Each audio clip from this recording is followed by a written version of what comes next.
प्रिय विद्यार्थियों एवं मित्रों, नमस्कार। मोहन हिंदी वाटिका की तरफ से नवरात्र की ढेर सारी शुभकामनाएं। आज हम आपके समक्ष हिंदी साहित्य की गद्य विधा जीवनी के लेकर के उपस्थित हुआ हूँ। जीवनी हिंदी गद्य साहित्य की एक महत्वपूर्ण विधा के रूप में मानी जाती है। किसी व्यक्ति विशेष के वृत्तांत को जीवनी कहते हैं। यह अंग्रेजी के बायोग्राफी का पर्याय है।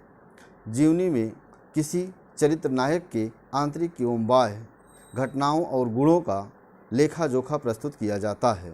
पाश्चात्य विद्वान शिपले ने जीवनी की परिभाषा इस प्रकार दी है। जीवनी वह साहित्यिक विधा है जिसमें किसी चरित्र नायक के संपूर्ण भाग अथवा यथेष्ट भाग का लेखा जोखा रहता है और वह आदर्श रूप में ऐतिहासिक हो।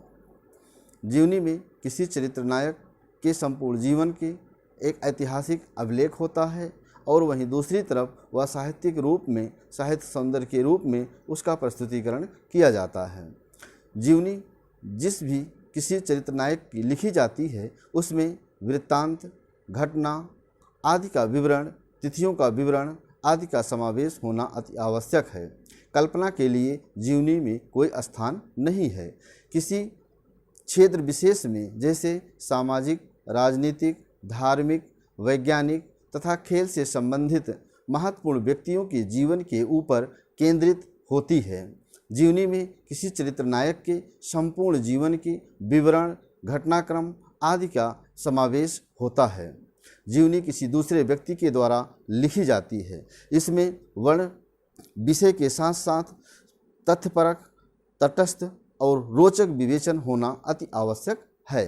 जीवनी में घर, परिवार, संस्था, देश काल, वातावरण के उनके कार्यों का यथार्थ और तथ्यपरक विवरण का समावेश होता है।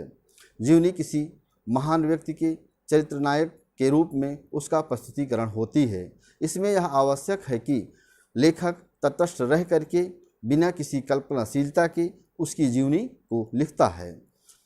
प्राचीन हिंदी साहित्य में कुछ जीवनियाँ लिखी गई हैं, जैसे गोस्वामी गोकुलनाथ द्वारा 84 वैष्णव की वार्ता, 252 वैष्णव की वार्ता तथा नाभादास द्वारा लिखी गई भक्तमाल कुछ प्राचीन हिंदी साहित्य की जीवनियाँ हैं। वैसे तो भारतीय युग में जीवनी विधा का सूत्रपात होता है, यानी भारतीय युग से हिंदी गद्य विधा का विधिवत रूप से सूत्रपात होता है। भारतेंद्र हरिश्चंद्र ने भी कुछ प्रमुख जीवनियाँ लिखी हैं, जैसे चरितावली, वासादर्पण, उदय पूर्वोदय और बूदी का राजवंश। आधुनिक काल में भी बहुत सारी जीवनियाँ लिखी गई हैं, जैसे प्रेमचंद की पत्नी शिवरानी देवी द्वारा उनकी जीवनी प्रेमचंद घर में नाम से लिखी गई है। प्रेमचंद के ऊपर उनके पुत्र अमृत राय ने भी कलम का सिपाही नाम से जीवनी लिखी है। और एक प्रेमचंद के ऊपर महत्वपूर्ण जीवनी लिखने वाले हैं मदन गोपाल, जो कि उन्होंने कलम का मजदूर नाम से लिखी है।